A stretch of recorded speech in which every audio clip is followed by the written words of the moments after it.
Oi gente, tudo bem? Eu sou a Ana e eu quero falar hoje sobre um tema muito importante para nossa família, que nós damos muito valor, que é sobre o lugar secreto. Em Mateus 6,6, Jesus no Sermão do Monte, ele faz a primeira menção dele à oração. E ele fala que nós devemos entrar no nosso quarto, fechar a porta e orar ao nosso Pai. A primeira coisa que eu quero ressaltar é que Jesus fala que nós devemos orar ao nosso Pai. Então, no reino de Deus, Deus não é apenas um rei, mas ele também é um pai. E nele nós encontramos tudo o que nós precisamos, que nós necessitamos. E quando nós vamos orar a Deus, nós oramos ao nosso Pai. E por isso a oração é um lugar de encontro com o Pai e de comunhão com Ele. Quando Jesus fala que nós devemos entrar no nosso quarto e fechar a porta, a palavra quarto é tameion no grego, que significa um lugar privado onde não se pode ser facilmente visto. E a palavra correspondente no hebraico, ela significa entranhas, interior do corpo. Ou seja, é importante que nós separemos para Deus um local e um momento específico para estarmos em comunhão com Ele. Nós devemos sim estar em comunhão 24 horas por dia, mas é importante separarmos esse momento exclusivo para Ele. Quando Jesus fala sobre fechar a porta, essa palavra ela deriva de uma palavra que significa excluir ou confinar, ou seja, reforçando a ideia de que é importante termos um momento só para Ele. Ainda no versículo 6 de Mateus 6, Jesus fala sobre uma recompensa. E nós nunca fazemos nada por uma recompensa, porque esse não é o coração de Deus. Mas existe também um outro extremo onde nós passamos a ignorar a recompensa. Isso também não é correto, porque em Hebreus 11 fala que Deus ele é galardoador daqueles que o buscam. Então, existe uma recompensa em buscar a Deus, existe uma recompensa no secreto. E acima de tudo, essa recompensa é o conhecimento de Deus, como em João 17 fala que a vida eterna é conhecer a Deus. Em Salmos 37 fala: agrada-te do Senhor e Ele satisfará os desejos do teu coração. E quando nós nos agradamos de algo, quando nós nos deleitamos em algo, nós temos prazer nisso e o nosso desejo é essa coisa a qual nós nos deleitamos. Então, se nós temos prazer no Senhor, se nós nos agradamos dele, os desejos do nosso coração vão ser encontrá-lo mais profundo, vão ser realizar as obras que ele realiza. E por isso Deus satisfará os desejos do nosso coração. Eu quero falar um pouco sobre o que não é o lugar secreto. Muitas vezes a gente confunde o lugar secreto com um lugar de lamento, com um lugar de choro e desabafo apenas. E isso tá certo, porque Deus é o nosso consolador. Mas não é apenas sobre isso que é o lugar secreto. O lugar secreto não é um muro de lamentações. O muro de lamentações é uma parte do templo que restou depois que Tito destruiu o segundo templo. E hoje os judeus vão lá para orar, escrevem as suas súplicas e colocam papeizinhos nas fendas do muro. E a maioria das súplicas dos judeus é que o Messias venha. Ou seja, eles estão clamando por algo que já aconteceu, mas que eles não creem que aconteceu. Então, o lugar secreto não é esse lugar onde nós apenas suplicamos por aquilo que muitas vezes nós não cremos. Nós precisamos crer naquilo que Deus já fez, naquilo que Deus está fazendo e no novo de Deus. E por isso nós não precisamos ficar nos lamentando. Deus é sim o nosso consolador, mas ele não é apenas isso. Uma outra coisa que o lugar secreto não é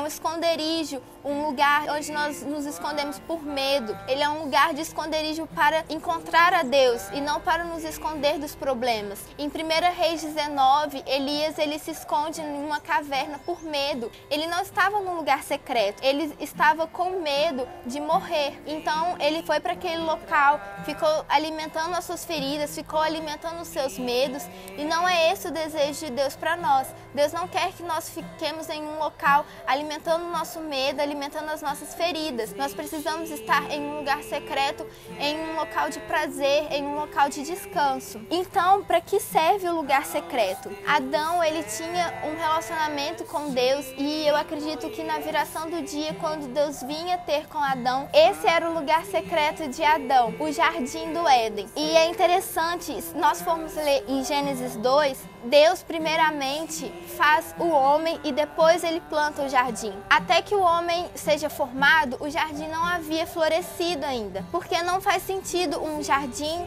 sem o homem. O homem precisa lavrar a terra do jardim, precisa cultivar o jardim. Não porque Deus não podia cuidar do jardim, mas simplesmente porque não era o desejo de Deus ter um jardim vazio. E o lugar secreto fala muito desse local de jardim.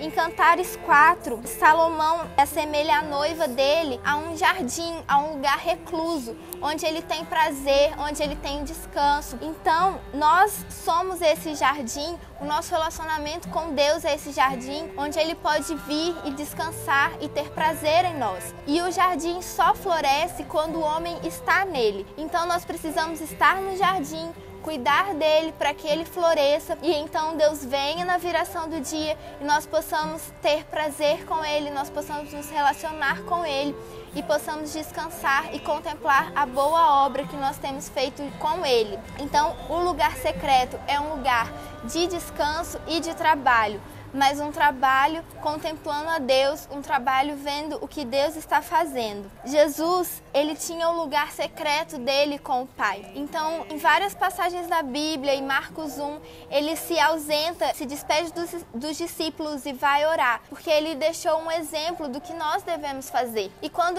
Jesus sai para orar, ele se relaciona com o Pai. Um exemplo disso é em Mateus 4, quando ele vai para o deserto e fica 40 dias orando e jejuando. E após isso, ele começa a realizar as obras que ele está vendo o pai dele fazer. Então, o lugar secreto, ele é esse lugar onde nós somos capacitados e habilitados para realizar boas obras. Existe uma diferença entre fazer apenas obras e fazer boas obras. Em Mateus 7, Jesus fala sobre um povo que vai se apresentar diante dele, que curou, que expulsou demônios, que levou o evangelho, mas Jesus vai falar: aparta-se de mim porque eu não te conheço. Ou seja, essas pessoas não tinham relacionamento com Deus, elas tinham apenas obras vazias. As obras das mãos delas eram obras vazias, não partiam de um lugar de relacionamento. Então, nós não estamos num lugar secreto para que possamos realizar obras, mas essa é uma consequência do nosso lugar secreto. É interessante que Jesus, quando ele está no Getsêmani, no momento de oração dele com o Pai, no momento de dor, no momento de tristeza, esse é o nosso modelo de oração também. O lugar secreto, ele fala de um lugar de morte, onde nós morremos para nós mesmos, onde nós morremos para as nossas vontades, não apenas para o pecado. Jesus fala que nós devemos tomar a nossa cruz, e isso não significa apenas deixar o pecado, mas deixar aquilo que é a nossa vontade, aquilo que nos é lícito, mas por amor a Deus, nós escolhemos deixar essas coisas para estar com Ele no jardim. Bom, a última coisa que eu quero falar é sobre a fome e o prazer no secreto. Existe uma fome e um prazer no secreto. O secreto não é um martírio, o secreto não é um método, mas ele é um lugar de prazer com o noivo, um lugar de prazer com o amado. Em Salmos fala que a minha alma suspira com Deus. Em Salmos fala que bom é estar com Deus. E é no secreto que nós nos encontramos com o nosso amado e temos prazer nele.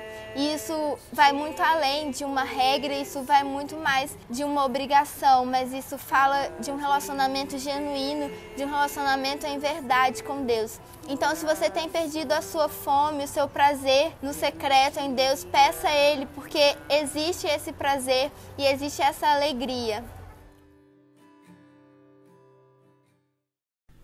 Right.